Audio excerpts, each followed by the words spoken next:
पढ़ेंगे क्लास 8 का साइंस का चैप्टर नंबर 1 जिसका नाम है क्रॉप प्रोडक्शन एंड मैनेजमेंट। ठीक है, नाम से ही हमें पता लग रहा है कि something we are going to study about the crop and their productions and how they are managed. ठीक है, हमें नेम ही इस चीज़ का हिंट दे रहा है कि हम किस बारे में पढ़ने वाले हैं, something related to crop.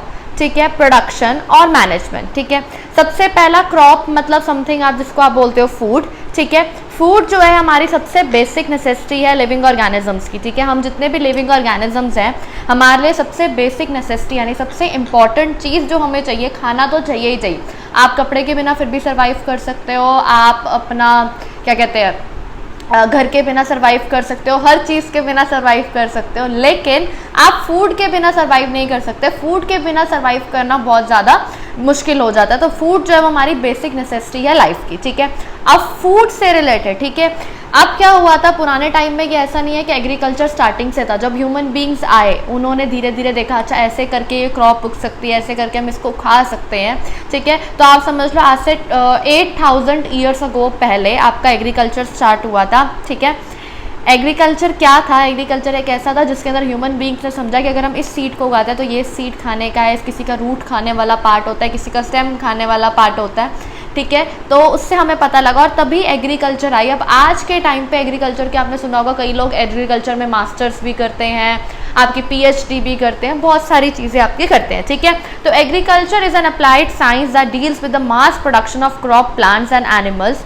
Useful to human beings. Agriculture क्या है? एक अप्लाइड साइंस है जो कि क्या करती है, डील करती है विद द मास प्रोडक्शन, बहुत बड़े अमाउंट पे प्रोडक्शन। अब जो आपको गोभी वो सिर्फ 1 किलो नहीं उगती, वो पता नहीं कितने टन्स में उगाई जाती है। ठीक है, यूजफुल टू ह्यूमन, ऐसी चीज़ें उगाई जाती है जो आपके लिए यूजफुल हो। ऐसा नहीं कि अगर आप कोई चीज़ नहीं, जैसे कि इंडिको है, ठीक है, इंडिको बहुत कम यूज़ करते हैं तो इसी वजह से उसकी प्रोडक्शन भी क्या है, बहुत कम। जो चीज़ें या जो वेजिटेबल्स या फ्रूट्स आप ज़्यादा अमाउंट में मांगोगे वही ज़्यादा अमाउंट में उगाया जाता है। ठीक है, तो अब हम इसमें क्या पढ़ेंगे, पोल्ट्री। ठीक है, पोल्ट्री हम पढ़ेंगे, आगे क्या होता है, फिशिंग, सेरिकल्चर, ये सारी चीज़ें अ टाइप ऑफ एग्रीकल्चर ये हम सबके लिए इंपॉर्टेंट है। पोल्ट्री भी, फिशिंग भी, सेरिकल्चर भी। सिल्क वॉर्म्स जो हम सिल्क बनाते हैं, सेरिकल्चर प्रोसेस होता है। जो हम फिशेस खाते हैं, जो एनिमल्स वगैरह को हम काट पीट के खाते हैं, ये पोल्ट्री होता है। ठीक है, ओके, सो अब ये हो गया एग्रीकल्चर, ये चीज़ होती है। फूड हमने पढ़ लिया, अब पढ़ते हैं मेन हमारा crop. What do you mean bye crop? अगर मैं कहूँ फूड और क्रॉप में फ़र्क क्या है? ठीक है, एक प्लांट और एक क्रॉप में फ़र्क है। क्रॉप का मतलब क्या होता है, एक लार्ज स्केल के ऊपर, ठीक है, एक बहुत बड़े स्केल से, मतलब आप समझ लो, एक हिंट ले सकते हो आप, टन्स ऑफ ज़मीन पे। ठीक है, बहुत आपके पता नहीं कितने 100 गज पे, 1000 1500 गज पे अगर आप कोई एक पर्टिकुलर टाइप ऑफ क्रॉप एक पर्टिकुलर टाइप ऑफ प्लांट उगाते हो तो उसको हम क्या बोलते हैं, क्रॉप। ठीक है, plants of the same kind grown at one place on a large scale are called crop. एक पर्टिकुलर जगह पे अगर कोई प्लांट पूरे बड़ी सी जगह बहुत लार्ज स्केल पे उगाया जाता है तो उसका नाम क्या पड़ जाता है, क्रॉप। इस क्रॉप का मतलब क्या है? इस क्रॉप का मतलब है कि अगर एक जगह पे सेम काइंड ऑफ प्लांट उगाया जाता है बहुत बड़ी जगह पे तो उसको हम क्या बोलते हैं, क्रॉप बोलते हैं। ठीक है, the product of cultivated plants is called crop produce. जो आपने प्लांट्स को उगाया उनके बाद आपने उसको कल्टीवेट कर दिया, उसको क्या बोला जाता है, क्रॉप प्रोड्यूस। क्या बोला जाता है, क्रॉप प्रोड्यूस। क्रॉप का मतलब जो बहुत एक पर्टिकुलर बड़ी सी लैंड के ऊपर एक ही टाइप का प्लांट उगना, और उस प्लांट को जब आप कल्टीवेट कर लेते हो तब आप उसे क्या बोल देते हो, क्रॉप प्रोड्यूस। क्लियर? अच्छा, नेक्स्ट आया horticulture. What do you mean bye horticulture? Horticulture एक ऐसी आपके एग्रीकल्चर की ब्रांच है जो कि डील करता है production of vegetables, fruits, ornamental plants etcetera. यानी कि एक ऐसा ब्रांच ऑफ एग्रीकल्चर है जो आपको बताएगा इस वेजिटेबल को उगाने के लिए आपको कितना वाटर चाहिए, कैसा क्लाइमेट चाहिए, कैसी ह्यूमिडिटी चाहिए, कैसा आपका वेदर होना चाहिए, बारिश कितनी होनी चाहिए, बारिश कितनी नहीं होनी चाहिए, ये सारी चीज़ें आपको चाहिए। ठीक है, ये आपका होता है हॉर्टिकल्चर। ऐसी साइंस या ऐसी ब्रांच ऑफ साइंस जो कि डील करती है with your production of vegetables, fruits, ornamental plants is known as horticulture. what is called horticulture। Clear? ये आपका 1 मार्कर में आ सकता है। तो what is the branch of agriculture that deals with the production of crops भी आ सकता है। ठीक है, तो which is this branch? This branch is horticulture. अब हम टाइप्स ऑफ क्रॉप पढ़ेंगे on the basis of favourable climate, humidity etcetera. ठीक है, हमने अपने क्रॉप्स को डिवाइड करा हुआ है दो पार्ट्स में, किस बेसिस पे? फेवरेबल क्लाइमेट, ठीक है, कैसा क्लाइमेट उनको चाहिए होता है, कैसा ह्यूमिडिटी लेवल उनको, ह्यूमिडिटी को आप रेन भी कह सकते हो, रेन से डिनोट कर सकते हो, जैसे कि मानसून के सीजन के अंदर जो ह्यूमिडिटी लेवल है वो हाई हो जाता है। ठीक है, तो जो रेनी सीजन में उगती है उसकी ह्यूमिडिटी उसको हाई चाहिए। ठीक है, और जो दूसरे सीजन में उगती है उसकी ह्यूमिडिटी उसको लो चाहिए। ठीक है, तो टाइप ऑफ क्रॉप में पहली टाइप ऑफ क्रॉप हम पढ़ेंगे खारिफ क्रॉप। क्या पढ़ेंगे हम? Kharif crop. The crops that are grown in rainy season, ऐसी क्रॉप जो कि रेनी सीजन में उगाई जाती हैं उसको हम क्या बोलते हैं? खारिफ क्रॉप। ठीक है, इसका क्या फंक्शन है? ये कब सोन करी जाती है? बिगनिंग ऑफ जून और जुलाई, मतलब अभी के टाइम पे ये वाली खारिफ क्रॉप्स हम सो कर रहे हैं, और इसको हार्वेस्ट कब करा जाता है? सितंबर से अक्टूबर, यानी आपके दिवाली के आसपास के टाइम पे। राबी क्रॉप्स कौन सी होती है? Winter crops. क्या होती है? Winter crops. The crops that are grown in winter season, ऐसी क्रॉप जो कि विंटर सीजन में उगाई जाती हैं, और ये क्या होती है? आपकी विंटर सीजन के स्टार्टिंग, यानी सितंबर अक्टूबर में ये निकाली, तो अक्टूबर नवंबर में आपने ये वाली क्रॉप डाल दी, और इसको हार्वेस्ट कब करा जाता है? मार्च अप्रैल। इसका एक एग्जांपल आप वीट ले सकते हो। वीट कैसे याद रखना है इसका एग्जांपल? 13 अप्रैल को बैसाखी मनाई जाती है, बैसाखी पे वीट को हार्वेस्ट किया जाता है। ठीक है, मार्च अप्रैल में वीट हार्वेस्ट हो रहा है, मतलब डला कब होगा? अक्टूबर नवंबर में। तो कौन सी टाइप की क्रॉप हो गई? आपकी राबी क्रॉप हो गई। क्लियर? इन दोनों में डिफरेंस आ सकता है, इन दोनों के एग्जाम्पल्स आ सकते हैं। ये आ सकता है कि ये कब सोन करी जाती है और ये कब सोन करी जाती है। क्लियर? ओके, सो नेक्स्ट और the most important part of the chapter start हो रहा है एग्रीकल्चर प्रैक्टिसेस। जो एग्रीकल्चर होता है, जो क्रॉप को प्रोड्यूस होता है, वो कितने स्टेप्स में होता है, क्या क्या चीज़ें फॉलो होती है। और आप ये चीज़ ध्यान रखेंगे अगर वो आपसे पूछ रहा है what are the main agriculture practices या नेम द एग्रीकल्चर प्रैक्टिसेस, तो आप इनको लाइन वाइज ही लिखेंगे। अगर आप लाइन वाइज पेपर में नहीं लिख रहे हो तो टीचर आपके मार्क्स कट कर सकती है, क्योंकि ये पूरा प्रोसेस लाइन वाइज ही चलता है। ठीक है, तो अब हम इसको बहुत ही सिंपल तरीके से समझेंगे। एग्रीकल्चर प्रैक्टिसेस क्या होती है? These are the activities in a particular sequence undertaken by farmers on a period of time to cultivate a good crop. ठीक है, ये ऐसी एक्टिविटीज है जो कि फार्मर करता है। कब करता है? जब उसको एक अच्छी सी क्रॉप उगानी है। ठीक है, फर्स्ट स्टेप, ठीक है, फर्स्ट स्टेप क्या करना होता है? Preparation of soil.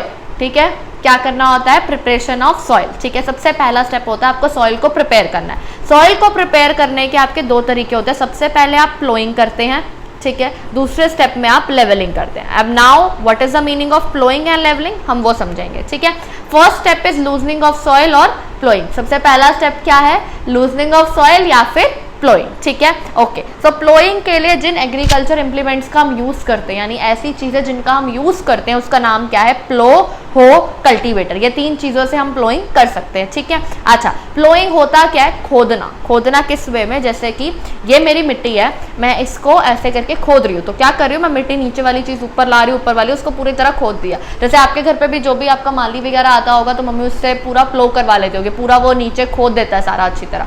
ठीक है, अच्छा, एडवांटेजेस ऑफ प्लोइंग क्या है? प्लोइंग करने का फायदा क्या है? क्यों सबसे पहला फार्मर जो है वो फर्स्ट स्टेप क्या करता है? प्लोइंग करता है। क्या एडवांटेज है? एडवांटेज है एरेशन ऑफ सॉइल। ठीक है, मैंने यहाँ पे शॉर्ट में लिखा है, आपको इसको एक्सप्लेन्ड फॉर्म में लिखना है। ठीक है, एरेशन ऑफ सॉइल का मतलब क्या हुआ? ये आपके सॉइल को एयर, ठीक है, यानी कि जो आपने, अब आप क्या करो, पिछली वाली क्रॉप डली हुई थी, ठीक है, पिछली वाली क्रॉप आपकी डली हुई थी, ठीक है, अब उसकी वजह से क्या होगा? सारे न्यूट्रिएंट्स वगैरह नीचे बैठ गए होंगे, पूरे जो आपके होल्स वगैरह हैं वो ब्लॉक हो गए होंगे, क्लॉग हो गए होंगे।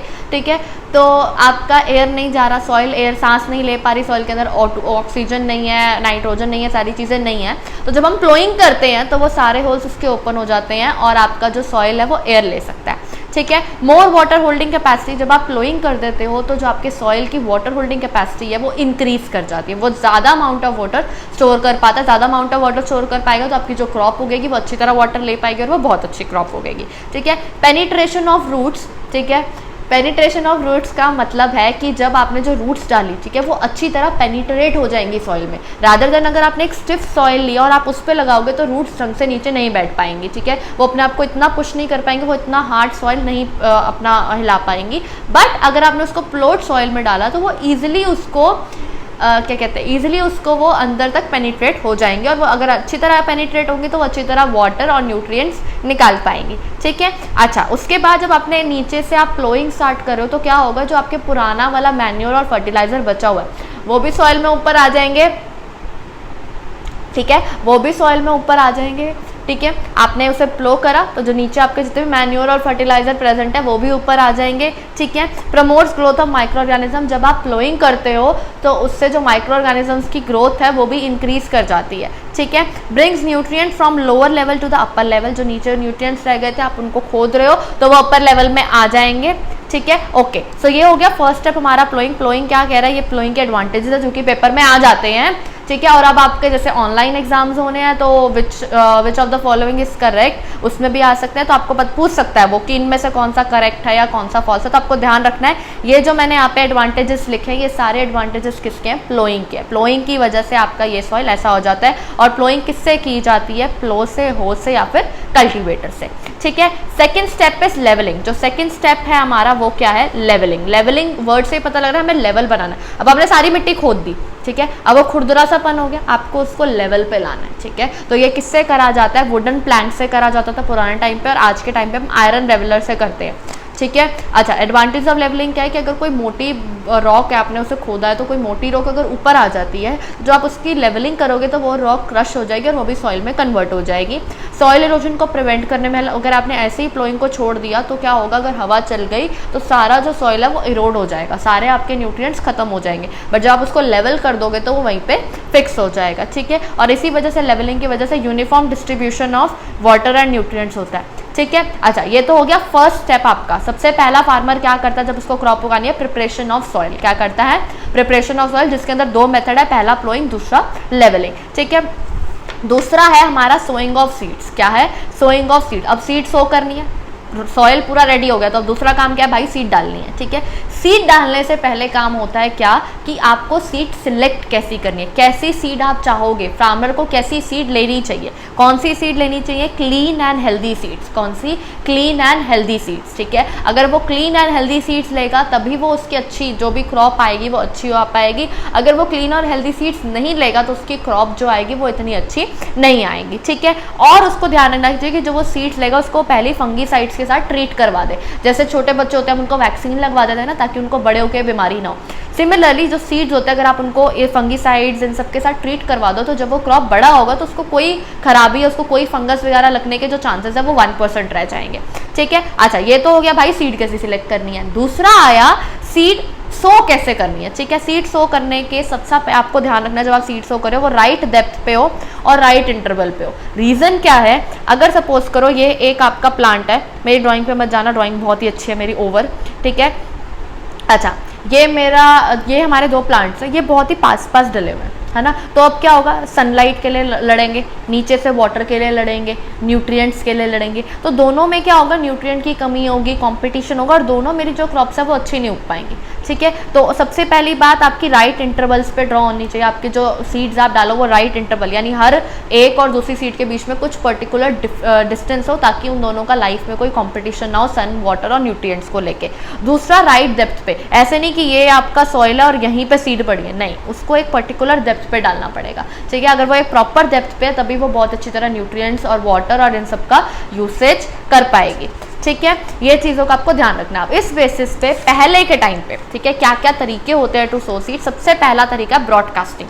ब्रॉडकास्टिंग होता था बहुत पुराने टाइम पे। आजकल ऑलमोस्ट जो हमारे क्या कहते हैं, ऑलमोस्ट जो हमारे फार्मर्स है वो ब्रॉडकास्टिंग मेथड यूज़ नहीं करते। व्हाट इज़ ब्रॉडकास्टिंग, सीड ली और उसको बस ऐसे ऐसे फेंक दिया, सारी जगह फैला दिया और पानी वानी डाल दिया और सीड हो गई, ठीक है। तो ये तरीका नहीं था और इस तरीके की वजह से कंपटीशन दिखा, दो क्रॉप्स में लड़ाइयाँ हो जाती थी, सन, वाटर, न्यूट्रिएंट सारी चीज़ों को लेके, तो इसलिए ये तरीका हटा दिया। दूसरा है ट्रेडिशनल टूल, ठीक है। जैसे आपने देखा होगा वो गाय वगैरह लेके पीछे एक ट्रेडिशनल टूल्स वगैरह के थ्रू भी उसको करा जाता था, बट ये भी तरीका अब हट चुका है। तीसरा, ये बहुत इंपॉर्टेंट तरीका है और आज के टाइम पे यही यूज़ होता है, सीड ड्रिल।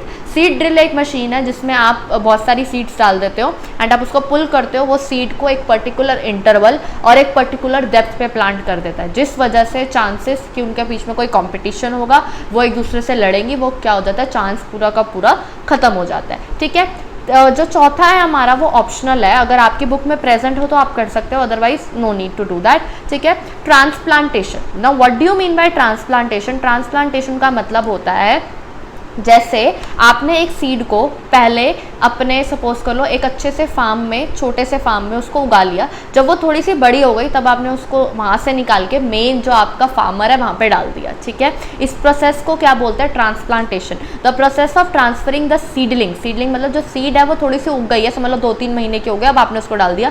फ्रॉम नर्सरीज, जैसे बच्चों को नर्सरी में रखा जाता है ना जो पैदा होते हैं, ठीक है, from nursery to field is known as transplantation. इस प्रोसेस को हम क्या बोलते हैं? ट्रांसप्लांटेशन। लेकिन मैक्सिमम जगहों पे जो फार्मर्स यूज़ करते हैं वो सीड ड्रिल वाला करते हैं, ठीक है, क्योंकि इससे आपकी प्रॉपर डेप्थ और प्रॉपर हाइट पे हो जाती है, ठीक है। अब फर्स्ट स्टेप हो गया भाई, क्या करा हमने? प्रिपरेशन ऑफ सॉइल करा, सॉइल के बाद हमने सीड भी सो कर दी। तीसरा स्टेप क्या होना चाहिए कि जो न्यूट्रिएंट्स है सॉइल के वो रिप्लेनिश हो जाए। What do you mean bye replenish? Replenish का मतलब क्या होता है? दोबारा से वो न्यूट्रिएंट्स वापस आ जाए, ठीक है। तो पुराने नेचुरल मेथड्स क्या थे? पुराने में mainly fallowing. What do you mean by fallowing? पुराने ज़माने में क्या करते थे? 3-4 साल एक लैंड पे अपना खेती उगाई, उसके बाद उसको जला के छोड़ के दूसरे खेत में चले गए। क्यों? ताकि वहाँ पे जब उन्होंने वो चीज़ जला दी उस वजह से क्या होगा, वहाँ पे जो न्यूट्रिएंट्स हैं सॉइल के वो अपने आप को रिप्लेनिश कर लेंगे, ठीक है। तो पुराने टाइम पे होता था, लेकिन अब ये बैन कर दिया गया, ये तरीका फॉलो नहीं होता। नेक्स्ट है क्रॉप रोटेशन। क्रॉप रोटेशन का मतलब है process of growing different crops alternately on the same field, ठीक है।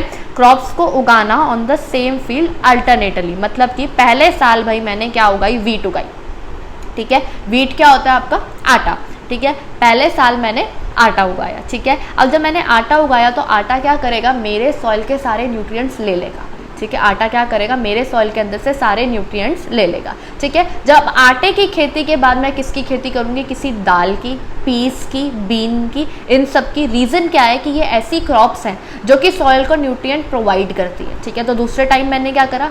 आपकी लेग्यूम्स, दालों वालों की खेती कर ली, उससे क्या हो गया? सारे न्यूट्रिएंट्स सॉइल को मिल गए। फिर दोबारा मैंने वीट की खेती कर ली, दोबारा वीट सारे न्यूट्रिएंट्स ले गया। फिर मैंने लेग्यूम की खेती कर ली, उससे मेरे सारे न्यूट्रिएंट्स मिल गए। इस प्रोसीजर को क्या बोलते हैं? क्रॉप रोटेशन, ठीक है।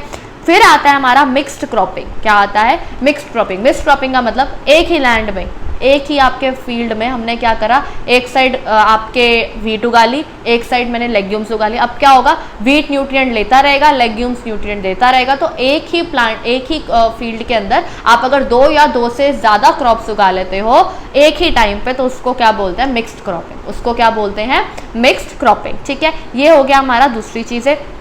अच्छा, रिप्लेनिशमेंट के लिए ये हो गया तो नेचुरल मेथड्स से। नेचुरल मेथड्स क्या थे? पहला आपने फैलोइंग जो कि अब बैन हो गया, दूसरा था क्रॉप रोटेशन, तीसरा था मिक्स्ड क्रॉपिंग, ठीक है। उसके बाद और क्या कर सकते हो आप सॉइल को रिप्लेनिश करने के लिए? Addition of manures. क्या कर सकते हो? एडिशन ऑफ मैन्योर्स, यानी आप मैन्योर्स ऐड कर सकते हो, ठीक है। अच्छा, मैन्योर्स क्या होते हैं? What do you mean bye manure? Manure होता है आपका decomposition of dead animals and plants, ठीक है। आपके एनिमल और प्लांट्स का जो डेड एनिमल्स और प्लांट्स हैं उनका डिकम्पोज जब वो हो जाते हैं माइक्रो ऑर्गेनिजम्स की वजह से, तो मैन्योर्स बनता है। और ये मैन्योर बहुत ही एडवांटेजियस होता है आपके क्रॉप्स के लिए। ये आपके क्रॉप को जो भी उसको चीज़ें चाहिए ना वो उसको प्रोवाइड कर पाता है, ठीक है। बट रीज़न सिर्फ इतना, अगर आप मैन्योर बहुत ज़्यादा क्वांटिटी में डालोगे तब काम आता है, ठीक है।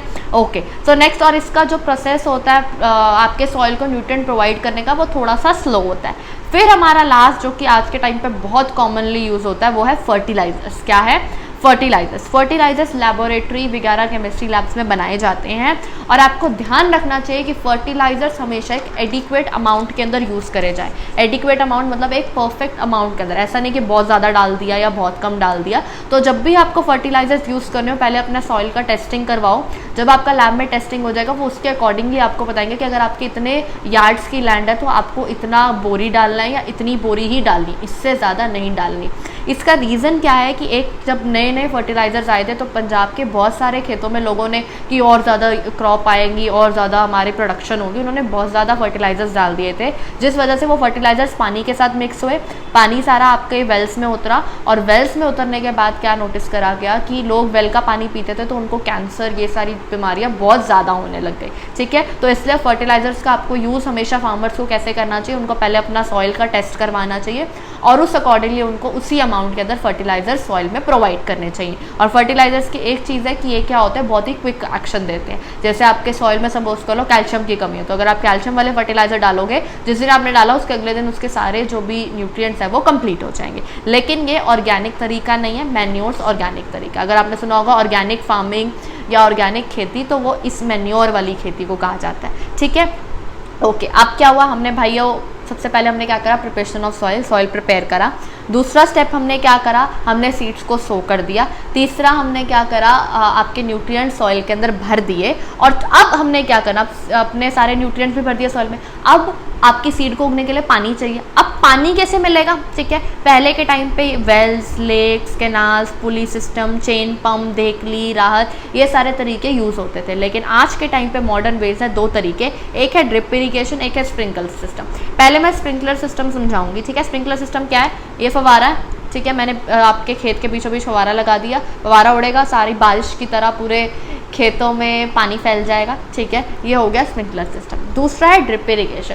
ड्रिप इरीगेशन हमारे आज के टाइम के लिए आप कह सकते हो बहुत ही इंपॉर्टेंट है, क्योंकि इसमें वेस्टेज ऑफ वाटर 0%, आप कह सकते हो सिर्फ 1% है। अगर इसमें कोई वेस्टेज ऑफ वाटर होगी, इसके सिर्फ चांसेस सिर्फ और सिर्फ 1% है, ठीक है। तो ड्रिप इरीगेशन एक्चुअली क्या होता है, कहाँ पर बताऊँ, ड्रिप इरीगेशन क्या होता है यहीं पे देख लेते हैं। ये मेरा एक प्लांट है, ये मेरा एक दूसरा प्लांट है, ये मेरा एक तीसरा प्लांट है और ये मेरा एक चौथा प्लांट है। तो ड्रिप इरीगेशन क्या करेगा, छोटे छोटे पाइप्स आएंगे, इसकी रूट में सीधा पानी देंगे, फिर वो पाइप आगे जाएंगे, इसकी रूट में सीधा पानी देंगे, इसकी रूट में सीधा, वो बीच में कहीं पानी नहीं डालेंगे, सीधा आपके जो रूट्स हैं उसी के अंदर सीधा सीधा पानी डालेंगे। छोटे छोटे पाइप्स आएंगे बिल्कुल, और वो सीधा आपके रूट के अंदर पानी डालेंगे। तो आपका जो वाटर का वेस्टेज है वो बिल्कुल नहीं होगा, यानी जितना भी वाटर आया वो सारा प्रॉपरली यूटिलाइज किया जाएगा, ठीक है। ओके, इसमें कोई डाउट इरीगेशन में। अब आपके सॉइल को, आपके सीड को पानी भी मिल गया, अब सीड ग्रो होगी। अब सीड ग्रो होगी तो चांसेस है उसमें वीड्स लग सकते हैं, उसमें कोई कीड़ा लग सकता है, कुछ भी लग सकता है, ठीक है। लेकिन कीड़े के लिए हमने फंगीसाइड्स तो पहले करा लिया, तो इसलिए हम वो तरीका भी नहीं पढ़ेंगे, ठीक है। मेन होता है weeds. What do you mean bye weeds, हमने सुना होगा आपने अपनी लास्ट क्लासेस में। वीड्स होते हैं अनवांटेड प्लांट्स, ऐसे प्लांट जिनको हम नहीं चाहते वो उगे, पर अगर फिर भी वो उग जाते हैं, अनवांटेड प्लांट्स अगर उग जाते हैं तो उनको हम क्या करते हैं, हम उनको मार देते हैं, ठीक है। हम क्या करते हैं, उनको मार, क्योंकि वो जो अनवांटेड प्लांट्स हैं, वो जो हमारे मेन पेरेंट प्लांट्स हैं, उनको क्या करेंगे, उनको खराबी प्रोवाइड करेंगे, उनको न्यूट्रिएंट्स नहीं लेने देंगे, उनको ढंग से वर्क नहीं करने देंगे, और हमारी जो क्रॉप आएगी वो गुड क्रॉप नहीं आएगी, क्योंकि सारे न्यूट्रिएंट्स हमारा वीड्स ले जाएगा, ठीक है। तो वीड्स से प्रोटेक्ट करना बहुत ही ज़्यादा इंपॉर्टेंट होता है, ठीक है। कॉमन वीड नेम जो आपको इंडिया में मिलती है वो है कॉर्नवालिस एंड आर्कीरैंथस, ठीक है। ये दोनों टाइप के और भी बहुत सारी वीड्स है जो कि आपको इंडिया के अंदर मिलती है, ठीक है। मैकेनिकल मेथड क्या है, हैंड से उतार दो, ठीक है। जैसे घर में मम्मी कई बार पौधे में से छोटे छोटे प्लांट उतार देती है, निकाल देती है। रीज़न क्या हैंड से उतारने का, हैंड से मतलब जो छोटे, पर अगर किसी का 1000 यार्ड्स का ज़मीन है तो वो क्या हैंड से पुल कर पाएगा, नहीं कर पाएगा, ठीक है। तो ये तरीके जिससे वो हैंड वगैरह से निकाल सकते हैं। दूसरा तरीका है केमिकल मेथड। केमिकल मेथड मतलब जैसे हमारे फर्टिलाइजर्स होते हैं ना, वैसे स्प्रे कर दो। ये ऐसे वीडीसाइड्स होते हैं जो आपकी क्रॉप को कोई नुकसान नहीं पहुंचाएंगे, लेकिन जो वीड्स हैं सिर्फ उसको मार देंगे। तो एक वीड का नाम मैं आपको बता रही हूँ, बाकी अगर आपकी बुक में कोई इजी गिवन हो तो आप वो भी लिख सकते हो। 2,4-D-24 dichlorophenoxy acetic acid is a type of weedicide used in India. एक ऐसी वीडीसाइड है जो कि इंडिया में यूज़ होती है, ठीक है। ये हो गया हमारा प्रोटेक्शन फ्रॉम वीड्स। अच्छा, अब हमने वीड से भी प्रोटेक्ट कर लिया। अब मेरी क्रॉप उग जाएगी पूरी, अब उग जाएगी तो मुझे उसे हार्वेस्ट करना है। हार्वेस्ट कैसे करेंगे, the process of cutting and gathering of crop after is maturation. Maturation मतलब वो बड़ी हो गई है, ठीक है। जब वो मैच्योर हो जाए तो क्रॉप को काट के और उसको गैदर करने के प्रोसेस को हम क्या बोलते हैं, हार्वेस्टिंग, ठीक है। मैनुअली यानी हाथों से आप कैसे कर सकते हो, सिक्कल एक चीज़ है, सिक्कल टाइप ऑफ आप कह सकते हो टूल है जिससे आप अपना क्रॉप हार्वेस्ट कर सकते हो, ठीक है। मशीन यूज़ होती है हार्वेस्टर। जब क्रॉप हार्वेस्ट हो जाती है तो अब आपको क्या करना होता है, जो ग्रेन्स हैं उनको सेपरेट करना होता है आपके शाफ्ट से। इस प्रोसेस को क्या बोलते हैं, थ्रेशिंग, ठीक है। जब क्रॉप हार्वेस्ट कर ली तो अब क्या होगा, बहुत सारे ऐसी चीज़ें होंगी जो आपको रिक्वायर्ड, जैसे कि क्या कहते हैं हम, आपकी मूली उगाई, मूली नहीं, हम ले लेते हैं गाजर, ठीक है। गाजर उगाई तो गाजर उगने की वजह से क्या होगा, ऊपर बहुत सारे आपके वो है, ठीक है, ऊपर बहुत सारे आपके वो है लीव्स वगैरह, ठीक है, वो आपको नहीं चाहिए तो हटानी पड़ेंगी। तो अगर जब आपकी क्रॉप्स हार्वेस्ट हो जाती है तो आपको उसको ग्रेन से अलग करना पड़ता है, शाफ्ट से, यानी जो आसपास लीव्स वगैरह उग रही है उनसे अलग करना पड़ता है। तो उस प्रोसेस को क्या बोलते हैं, थ्रेशिंग।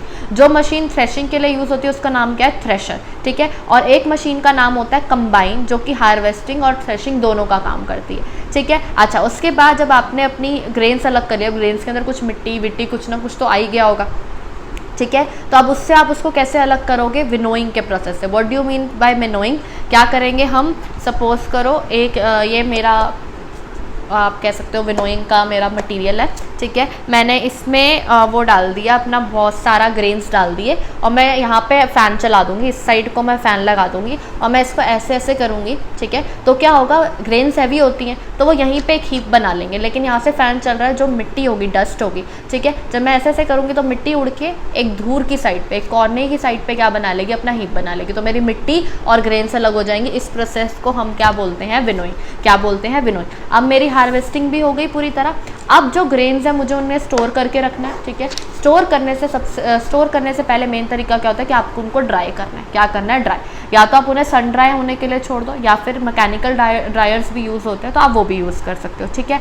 अगर आप सिर्फ, जैसे कई फार्मर्स होते हैं जो सिर्फ अपने घर के लिए उगाते हैं, ठीक है, तो उनके लिए वो उसको किस में स्टोर करते हैं, जूट बैग्स में। लेकिन कमर्शियल बेसिस पे जो आपके पास सब्जियां आ रही हैं वो किस में स्टोर होती है, गनी बैग्स में, ठीक है। और गनी बैग्स को क्या रखा जाता है, थोड़ा सा आपके जैसे यहाँ पे गनी बैग रखना है तो इसको 2-3 मीटर ऊपर रखा जाता है लैंड से, ताकि नीचे से कोई भी कीड़ा इस गिनी बैग पे चिपक ना पाए। सिलोस रखे जाते हैं, बड़े बड़े टैंक्स रखे जाते हैं।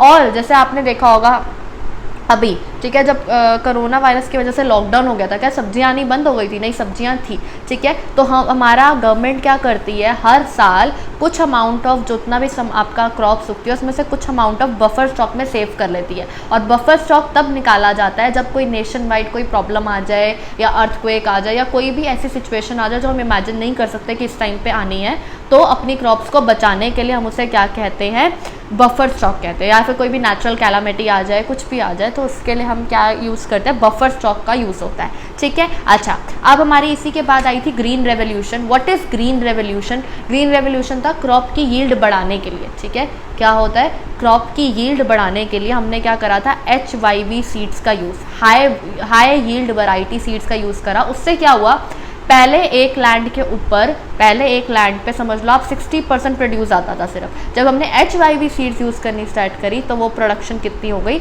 90% की हो गई, ठीक है। तो ग्रीन रेवोल्यूशन आया। ऐसे ही वाइट रेवोल्यूशन भी था जो मिल्क से रिलेटेड था। ऐसे आपके रेवोल्यूशंस आए। अच्छा, अब food from animals, last topic of our chapter. The science which deals with breeding, feeding and caring of domestic animal is called animal husbandry. जो साइंस आपकी ब्रीडिंग, फीडिंग और केयरिंग करती है आपकी डोमेस्टिक एनिमल्स की, उसको हम क्या बोलते हैं, एनिमल हस्बेंड्री, ठीक है। पोल्ट्री फार्मिंग, जो आपके ये हैंस वगैरह पालते हैं चिकन विकन काटने के लिए, मटन वटन काटने के लिए, तो ये किस टाइप की फार्मिंग है, पोल्ट्री फार्मिंग। और जो फिशेस वगैरह को पालते हैं और उनको ध्यान रखते हैं ताकि वो बाद में फिशेस को बेच पाए, फिश का मीट बेच पाए, या वो मतलब जो भी बेच पाएँ फ़िश का, तो उस वाले फार्मिंग को हम क्या बोलते हैं, पिसिकल्चर, ठीक है। ऐसे ही वाइट रेवोल्यूशन क्या होती है, जो हम ये काउज वगैरह का ध्यान रखते हैं, उनको डोमेस्टिकेट करते हैं। क्यों डोमेस्टिकेट करते हैं, ताकि वो हमें दूध वगैरह दे पाए, हम उसको कमर्शियल बेसिस पे यूज़ कर पाए। Clear? So here we end our chapter. Okay, if you want these notes you can contact me on my number to get these notes transferred on your mobile number, okay। और इससे related इस chapter में जितने भी मैंने ये notes लिखे इसमें से आपके 1 मार्कर बहुत सारे प्रिपेयर हो सकते हैं। तो आप अगर आपने नहीं नोट करे तो वीडियो को आप पॉज करके साथ साथ नोट कर सकते हो। Clear? Okay, thank you so much. Please like my video and subscribe to my channel.